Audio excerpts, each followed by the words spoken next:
Your 4-year-old spills juice, and you say 2 words that accidentally teach them they're helpless.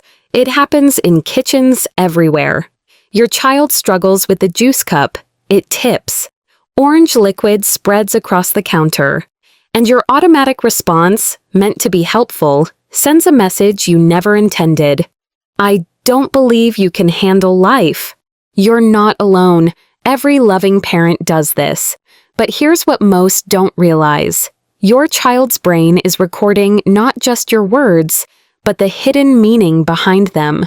By the end of this video, you'll know exactly which phrase steals confidence and what to say instead. Here's the thing most parenting advice gets wrong. It's not about what you say, it's about what your child's developing brain hears. When you use common, well-meaning phrases, your child's brain interprets them as messages about their capability. A child's brain is wiring itself based on repeated messages about whether they can handle challenges or need constant rescuing. The result? Kids internalize, "I need someone else to fix this," or "I'm not enough as I am," without you ever realizing you taught them that. But here's what I want you to know. You're not a bad parent. You're using the same scripts your parents used on you. The difference is we understand child development better now. We know how young brains actually build confidence or accidentally learn helplessness. These daily moments shape your child's inner voice for life. But there's a simple way to flip this. The solution isn't walking on eggshells or second-guessing every word you say. It's understanding the gap between what you meant and what your child actually heard. I call this the meant versus heard swap system. Same situation, same love, completely different brain wiring. I'm going to share 7 specific phrase swaps with you. Each one comes with examples for both younger kids, ages 2 to 4, and older kids, 5 to 8. These swaps work because they support how young brains actually develop confidence instead of accidentally teaching them to doubt themselves. Number 4 might shock you. It's the phrase every loving parent says when they're proud, but it accidentally teaches your child that their worth depends on your approval. Let's start with the phrase you probably used this morning. Phrase 1, dismissive comfort. What you say, "You're fine." What you meant, "I want to comfort you and help us move forward from this upset." What your child heard, "Your feelings don't matter. Stop having them." Other people decide how you should feel. Say this instead. "I see that hurt. Do you want comfort or help?" Why it works. This is called co-regulation. Your child learns to identify their feelings before managing them. Instead of stuffing emotions down, they develop emotional intelligence. Age 2, Chapter 4. Example, your toddler falls off their bike and starts crying.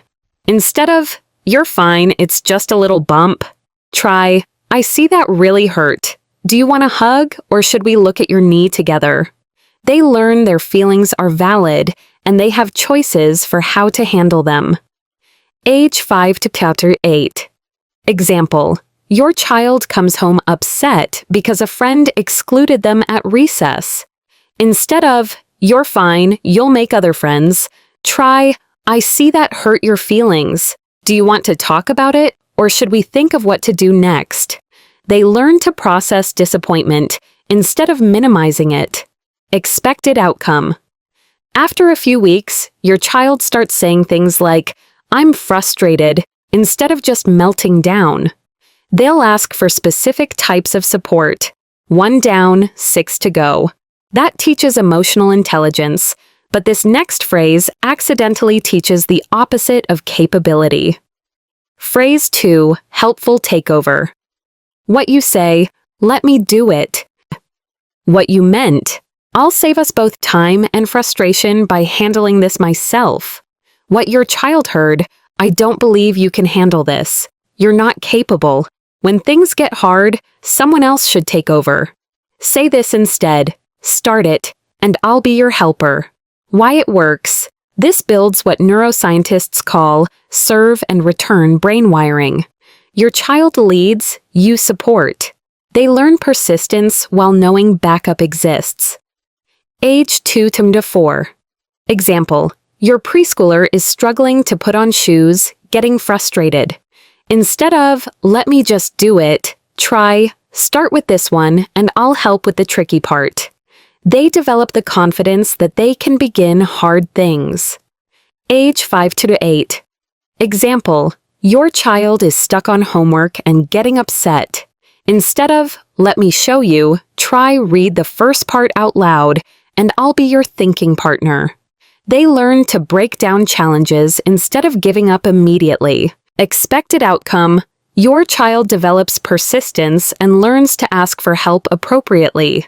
Can you be my helper with this part? Instead of immediately handing over control. Speaking of building capability, this next phrase seems protective but actually teaches fear. Phrase 3. Anxiety teaching. What you say, be careful, constantly. What you meant, I want to keep you safe from getting hurt. What your child heard, the world is dangerous. I should be afraid. I can't trust my own judgment about risks. Say this instead. Check your feet. What's your next step? Why it works. This builds body awareness and decision-making skills rather than a fear-based approach to the world. They learn to assess instead of avoid. Age 2 to 4.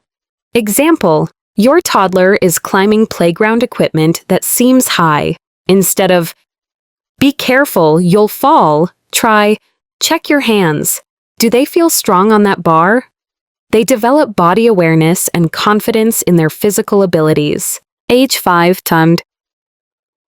Example, your child wants to ride their bike to the corner store. Instead of be careful of cars, try, check the street, what do you see? What's your plan for crossing safely? They learn to evaluate situations and make smart choices. Expected outcome, your child assesses risks independently and builds physical confidence. They think through decisions rather than freezing with anxiety. Now here's the phrase that sounds so loving, but creates exactly the opposite of what you want. This next one is used by every good parent, but it creates the exact opposite of confidence. Phrase 4. Identity labeling. What you say, good boy or good girl. What you meant, I'm so proud of your behavior right now. I want you to feel good about what you did. What your child heard. I'm only good when I please other people. My worth depends on external approval. If someone's not praising me, maybe I'm not good. Say this instead. You were kind. You noticed how they felt. Why it works. This is called process praise instead of person praise. It builds internal motivation rather than external validation addiction. Your child learns to recognize their own character and choices. Age 2 to 4. Example, your toddler shares their snack with a crying friend. Instead of good girl for sharing, try, you were kind. You saw she was sad and gave her something to help. They learn to identify kindness as a choice they made. Age 5 to 8. Example, your child helps their sibling with a project without being asked. Instead of good boy, try he. You were thoughtful, you noticed he was struggling and decided to help. They develop internal awareness of their character. Expected outcome, your child develops intrinsic motivation. They do kind things because they value kindness, not because they're performing for praise. They become self-aware instead of approval-seeking. We're halfway through, 3 more confidence killers to go. That builds an inner compass, but comparison phrases completely destroy it. Phrase 5. Comparison trap. What you say, why can't you be like sibling friend/classmate? What you meant, I want to motivate you to improve by showing you what's possible. What your child heard, I'm not acceptable as I am. Other people are better than me. I need to be someone else to be loved. Say this instead. Let's focus on your next step. Why it works. This keeps the focus on individual growth rather than shame-based motivation. Comparison activates the brain's threat detection system. Individual focus activates the learning system. Age 2 to 4. Example: your toddler won't eat vegetables while their sibling finishes everything. Instead of, why can't you eat nicely like your sister? Try, let's think about your next bite. What looks interesting to try? They focus on their own experience instead of feeling deficient. Age 5 to 8. Example: your child struggles with math while their classmate excels. Instead of, why can't you get math like Emma does? Try, let's look at this problem. What's the first step you understand? They build confidence in their own learning process. Expected outcome: your child focuses on personal progress rather than external competition. They develop self-compassion and resilience when facing challenges. Individual focus builds confidence, but this next type of praise actually undermines it. Phrase 6. Intelligence trap. What you say, you're so smart. What you meant, I want to build your confidence and celebrate your abilities. What your child heard, my worth depends on being smart. I shouldn't try things where I might look stupid. If I'm not smart, I'm nothing. Say this instead. That strategy worked. What did you try first? Why it works? Process praise builds growth mindset instead of fixed mindset fears. When you praise the strategy, your child learns that effort and thinking matter more than natural ability. Age 2 to 4. Example: your preschooler completes a challenging puzzle. Instead of, you're so smart, try, that was tricky. You kept turning the pieces until they fit. What helped you figure it out? They learn that persistence and strategy lead to success. Age 5 to 8. Example: your child solves a math problem that was difficult yesterday. Instead of, you're so smart at math. That strategy worked. You broke it into smaller steps. What did you try first? They focus on the process that led to success rather than a fixed label. Expected outcome: your child takes on challenges without fear of looking stupid. They see mistakes as learning opportunities rather than threats to their identity. This final phrase might hurt the most to hear. And this last phrase, every parent says it when they're disappointed, but it literally rewires shame into their child's brain. Phrase 7. Shame download. What you say, I'm disappointed in you. What you meant, I don't like this behavior, and I want you to do better next time. What your child heard, I am a disappointment. I am bad. The person I love most thinks less of me as a person. Say this instead. I don't like what happened. Let's repair it together. Why it works. This separates the behavior from their identity. Shame makes children's brains shut down and withdraw. Repair activates problem-solving and connection. Age 2 to 4. Example: your toddler hits their sibling during a conflict. Instead of, I'm disappointed in you for hitting, try, I don't like hitting. Hitting hurts people. Let's figure out how to make your brother feel better and what you can do when you're angry. They learn accountability without shame. Age 5 to 8. Example: your child lies about finishing homework. Instead of, I'm disappointed in you for lying, try, I don't like that you lied to me. Lying breaks trust. Let's talk about what happened with homework and how we fix this together. They learn to repair mistakes instead of hiding from shame. Expected outcome: your child learns accountability without shame spirals. They come to you when they make mistakes instead of hiding and lying.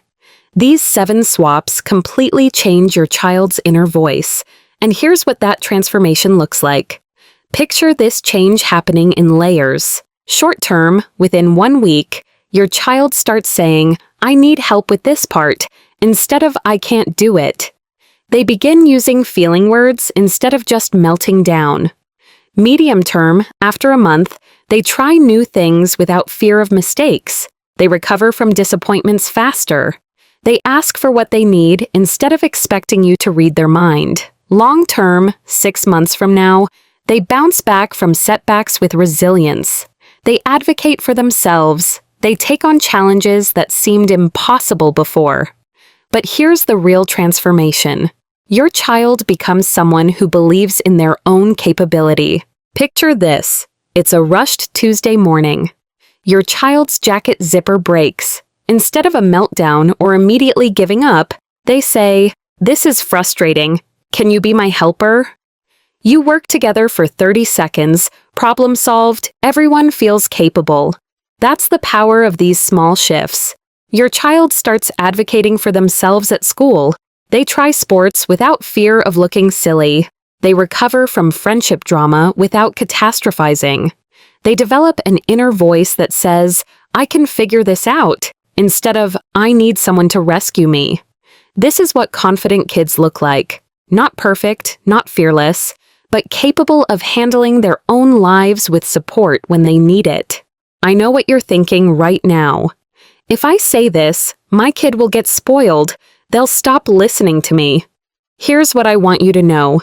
These phrases actually create more cooperation because your child feels heard and capable instead of defensive. Connection increases influence, not the other way around. My child is extra sensitive, or my child is strong-willed, this won't work. Here's the truth. Sensitive kids especially need this approach because they're picking up on your emotions more intensely. Strong-willed kids need to feel like partners, not opponents. These scripts work for all temperaments because they're based on how all young brains develop confidence. I won't remember 7 scripts in the heat of the moment when my kid is losing it. You're absolutely right. Don't try to remember all 7. Pick the 2 phrases you said yesterday, just 2. Practice those swaps for 1 week before adding more. Start with whichever phrases you use most. Master those first, then expand. You're ready to start today. Here's your 24-hour challenge. Notice which of these 7 phrases you use most. Just notice, no judgment, no pressure to change everything at once. Awareness first, then change. Every time you choose connection over correction, you're building a child who believes in themselves. Your words today become your child's inner voice tomorrow. Remember that spilled juice moment from the beginning? Now you know exactly how to respond in a way that builds confidence instead of helplessness. Your child spills something, and instead of, "Let me clean that up," you say, "Start with this towel and I'll be your helper." Same mess, completely different message about their capability. Comment below which phrase you're swapping first. I read every comment, and I'm genuinely curious which one resonates most with your family. Next week, I'm sharing the 3 questions that help any child work through big emotions without losing it completely. You won't want to miss that. Your child is learning whether they're capable or helpless from your everyday responses. Choose capability. They're counting on it.